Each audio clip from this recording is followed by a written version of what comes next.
애들이 저 초등학교 때 실력이 저의 영어 전성기였던 것 같아요. 이렇게 얘기하는 친구들이 정말 많아요. 중학교 때 오히려 퇴화니 좀 퇴화를 겪고 고등학교 때 와서는 아 이제 뭐 지문도 어려워졌겠다. 시간은 모자라지. 그래서 거의 이제 놔버리다시피 하는 친구들도 생각보다 굉장히 많거든요. 수능 영어의 관점에서 네. 가장 결정적인 시기를 언제로 보세요? 일단 대기자 TV. 많은 부모님들이 아이들한테 영어 노출을 많이 시켜준다고 네, 생각해요. 근데 네, 그게 네. 거의 듣기랑 말하기 위주여서 네. 일찍부터 말하고 듣는 부분에서는 예전보다 실력이 많이 늘어났다라고 생각하거든요. 영어 면에서.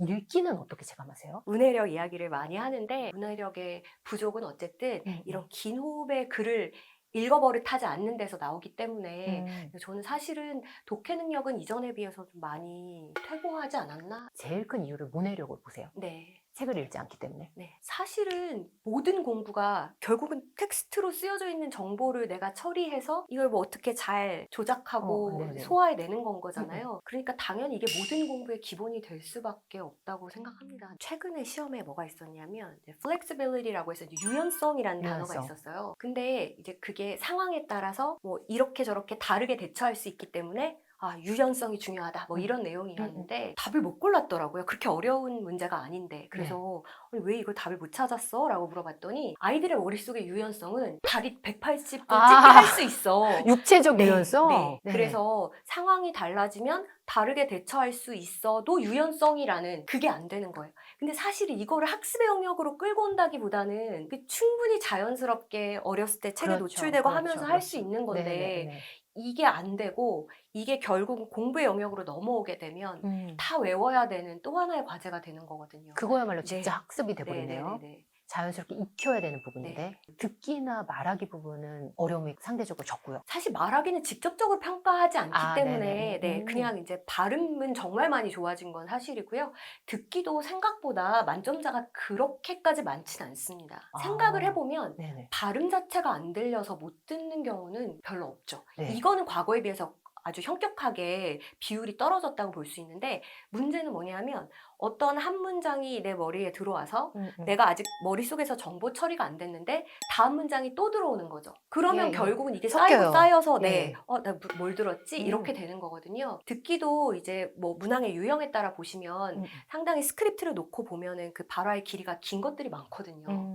그러니까 이것도 결국은 긴 텍스트를 이해할 수 있는 능력이 떨어지면 그냥 발음 자체를 잘 알아듣는다고 해서 다 맞출 수 있는 문제가 아니라는 거예요. 그렇다면 관건은 리딩일 것 같아요. 독해를 어느 정도 일찍부터 잘 준비를 하느냐. 읽기를 먼저 기본으로 시작을 해서 여기에서 여러 가지들을 파생해서 함께 연습할 수 있거든요. 뭐 예를 들면 우리 빅팩캣 시리즈 같은 경우에도 네네. 오디오북이 있으니까 충분히 청취 훈련도 함께 병행할 수 있고요.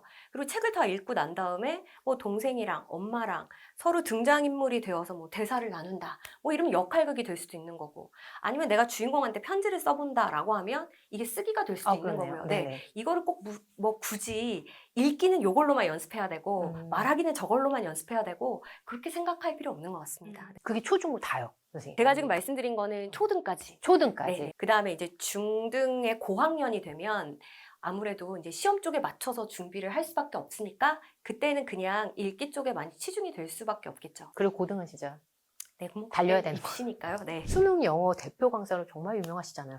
지금까지 만난 학생들이 제가 알기로는 400만 명? 400만 명이 넘죠. 400만 명이 네네. 넘습니다. 이게 체감이 안 되는 정도인 것 네네. 같아요.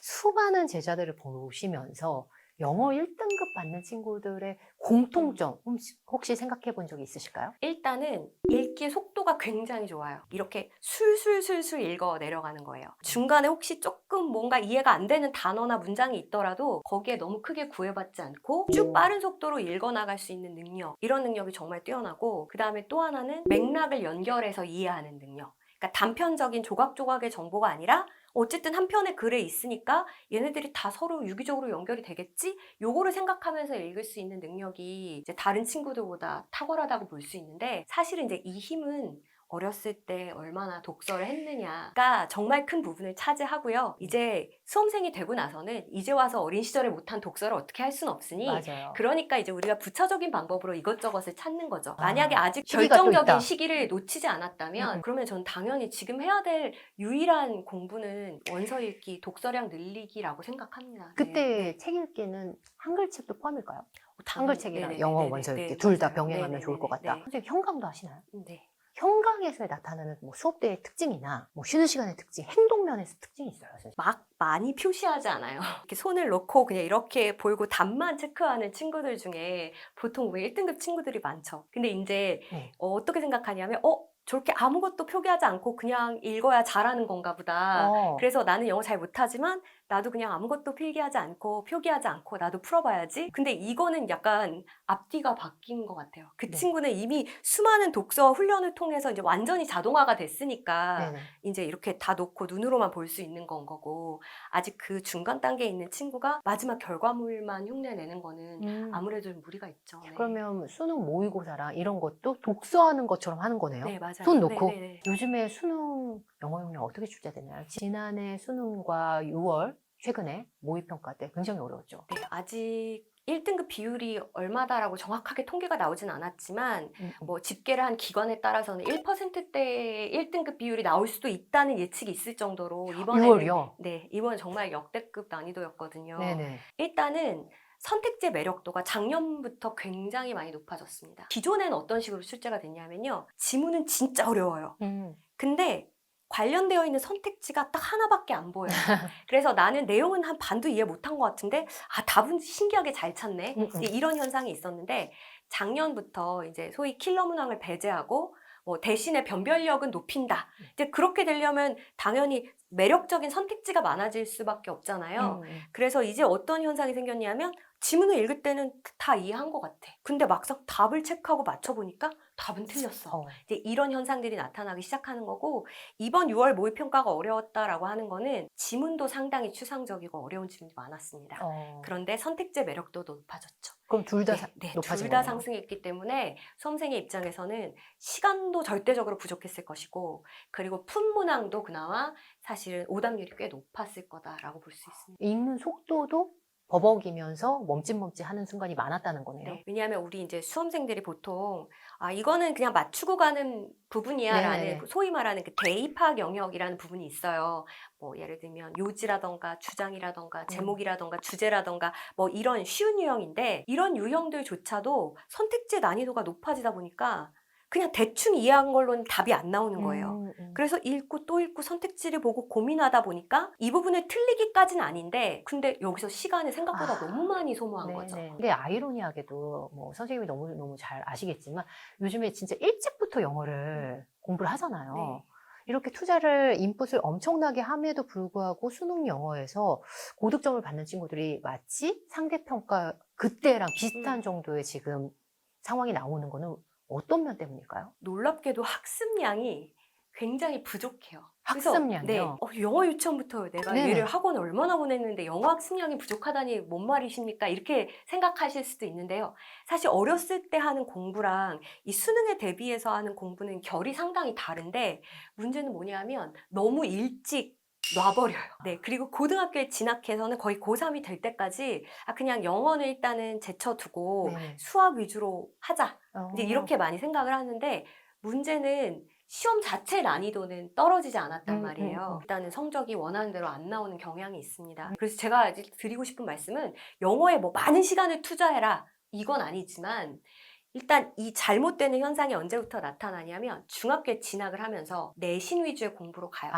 수능의 어떤 생각하는 식의 독해랑은 많이 멀어지거든요. 그래서 지역적인 문법사항이라던가 아무튼 교과서 안에서 주로 어쨌든 중학교 시험은 나오다 보니까 그렇게 막 고도의 사고력을 요구한다기보다는 굉장히 단편적인 암기를 요구하는 것들이 많거든요. 여기에 너무 아이들이 매몰되면서 많이 멀어집니다. 음. 애들이 저 초등학교 때 실력이 저의 영어 전성기였던 것 전성기. 같아요. 이렇게 얘기한 친구들이 정말 많아요. 초등학교 때. 네, 그래서 중학교 때 오히려 퇴화 아닌 좀 퇴화를 겪고 고등학교 때 와서는 아 이제 뭐 지문도 어려워졌겠다, 시간은 모자라지, 그래서 거의 이제 놔버리다시피 하는 친구들도 생각보다 굉장히 많거든요.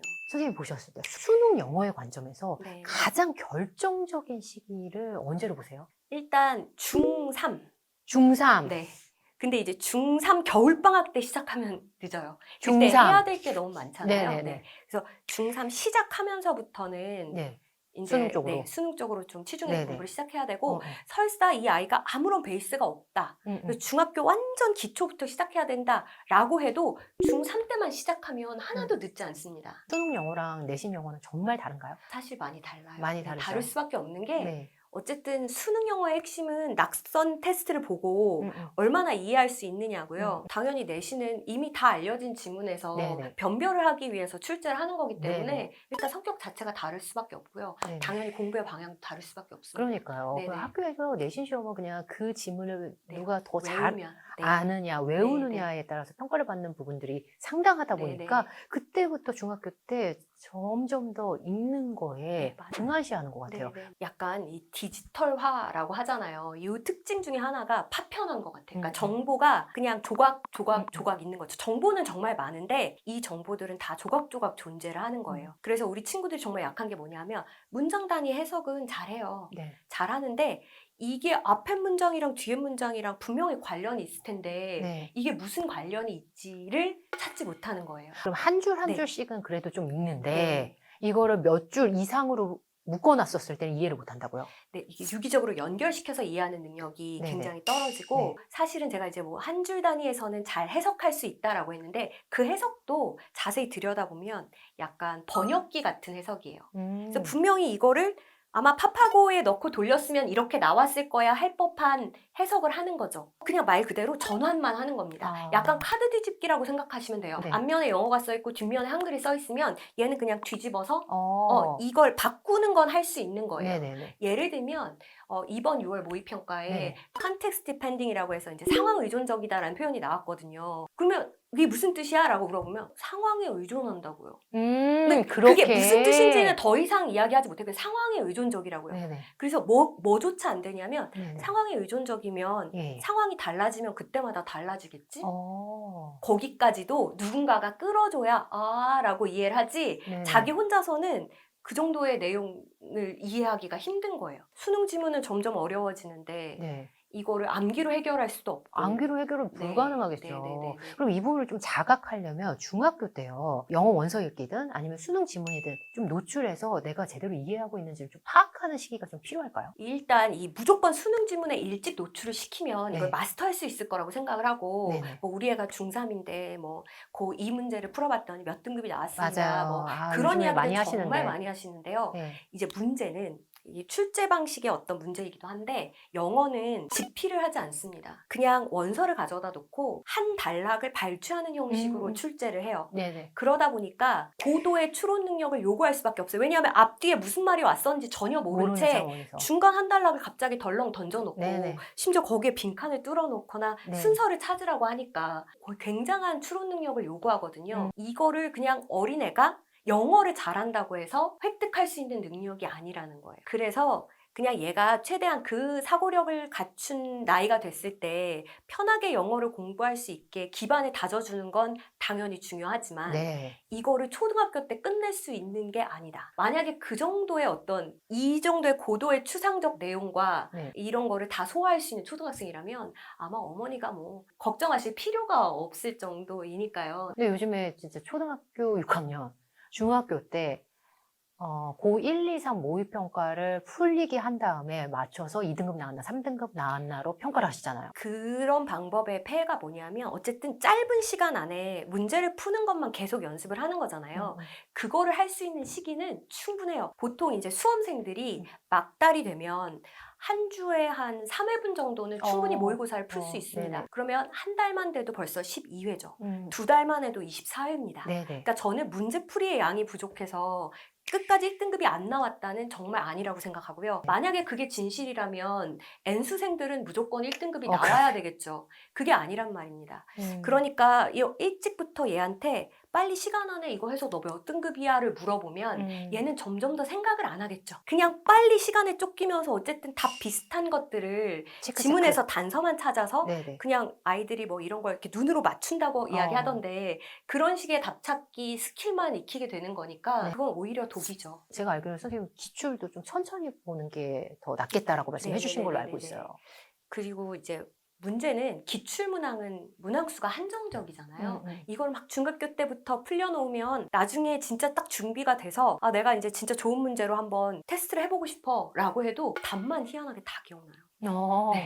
그래서 그냥 그 문제 갖다 버리는 겁니다. 그렇기 때문에 굳이 기출을 일찍 볼 필요가 없다. 조금 더 구체적으로 들어가서 네네네. 성적대별로 좀 효과적인 대비법 알아보도록 하겠습니다. 1, 2등급을 상으로 보고요. 네. 3, 4등급, 5등급 이하 이렇게 성적대를 나눴을 때 1, 2등급은 어떻게 대비하는 게 효과적일까요? 사실은 1, 2등급 같은 경우에는 아까 이제 말씀드렸듯이 이제 문장 간의 연결을 읽어내는 힘. 그래서 아 분명히 한 지문 안에 있는 모든 문장이라면 서로 다 관련이 있을 거야를 생각하면서 읽을 수 있는 힘을 기르는 게 굉장히 중요하거든요. 사실 이때는 정말 좋은 교재를 선택하는 것이 네네. 가장 관건이라고 봅니다. 그래서 그냥 단순히 답을 찾는 게 아니라 네네. 이게 이런 내용인데 너 혹시 이렇게 생각해 봤니? 이거랑 이거랑도 관련이 있는데 혹시 이렇게 관련지어 생각해 봤니? 라는 걸 구체적으로 가이드해 줄 수 있는 질문이 있는 교재 이런 걸 선택하시는 게 중요하다고 생각하고요. 사실은 이제 3, 4등급 친구들이 제일 많이 하는 얘기가 아 제가 문장 해석은 잘 되는데 답을 못 찾는 게 문제인 것 같아요 라고 하는데 그런 친구들을 앉혀놓고 이거 한번 해석해봐 라고 하면 제대로 할 수 있는 친구가 없거든요. 네, 무조건 그냥 문장을 읽어내는 힘만 탄탄해도 2등급 후반까지는 그냥 나온다고 보셔야 돼요. 문장을 네. 탄탄하게 이해하는 능력. 네, 일단 3, 4등급이면 네네. 지금 당장 엔제풀이 하는 거에 너무 매몰되지 마시고 네네. 일단 문장 단위에서 해석을 하는 힘을 좀 길러야 되겠다. 그럼 본인이 네네. 문장을 잘 읽는다고 착각하는 거예요?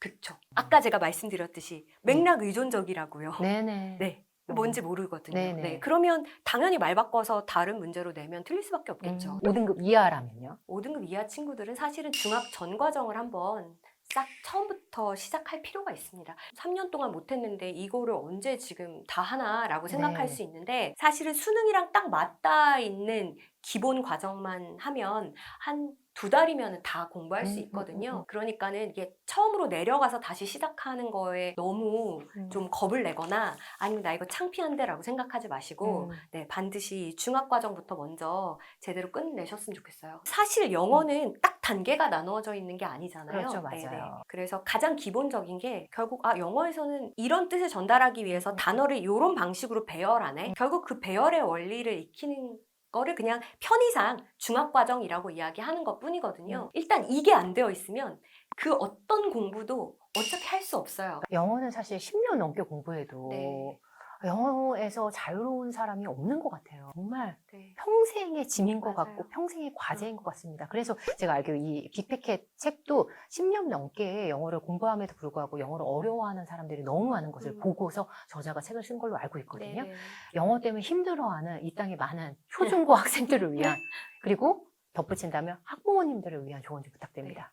제가 초반에도 말씀을 드렸지만 일단은 재밌어야 계속할 수 있고요. 뭐든지 계속해야 잘할 수 있습니다. 그래서 재밌게 계속할 수 있는 그런 컨텐츠를 고르는 게 너무 중요하고요. 그리고 이제 학습이라는 차원에서 봤을 때도 어떻게 학습자를 위한 체계가 잘 마련되어 있는지 이런 점들 같이 고려하셔서 도서를 선정하신다면 네네. 네, 늘 꿈으로만 갖고 있던 네. 원서 읽기 올해는 하실 수 있지 않을까라고 생각합니다.